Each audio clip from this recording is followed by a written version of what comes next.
So let's move to the next step. So we got our renovation cost. We got our purchase price.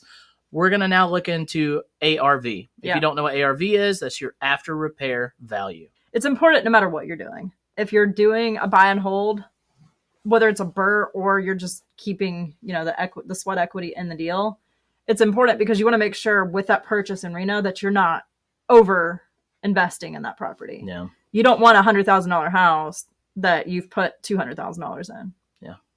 Even if it's your own equity, that's just, you don't want to be in that spot. We've all seen those houses, especially the ones that show up on Zillow that are a $500,000 house in a $200,000 neighborhood. Right.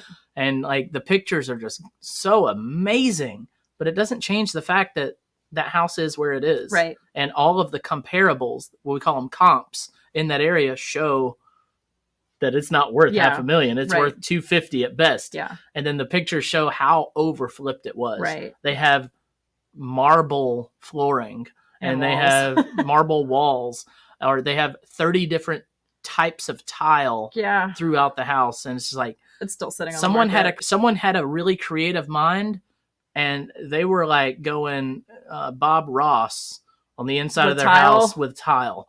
It's just a happy little square here. It's a happy accident. We'll cover it up with grout. Not grout, caulk. All right. We'll caulk all these happy little accidents.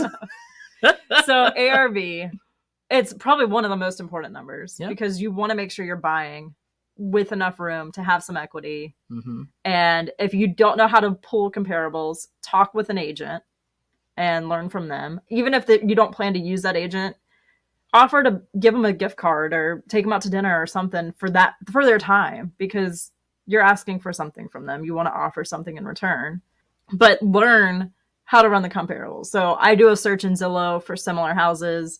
The year it was built is important. The general level of construction is important. After you do a couple houses and have appraisals, you can look at those appraisal reports and really see what they're looking at. And that's kind of what built my foundation on how to run a comp. Mm-hmm. But you want to look for houses that look similar and take the average of 3 to 5 of them and say, okay, roughly this is what it would be worth. If I do a BRRRR and refinance it, that's what, the appraisal could come in at. Yeah. And I would take probably 10% off because we have a little bias in how we select houses. And sometimes what is a true comp isn't a true comp. Yeah. And you get a little excited. So I would adjust it a little bit, but that's how I pull.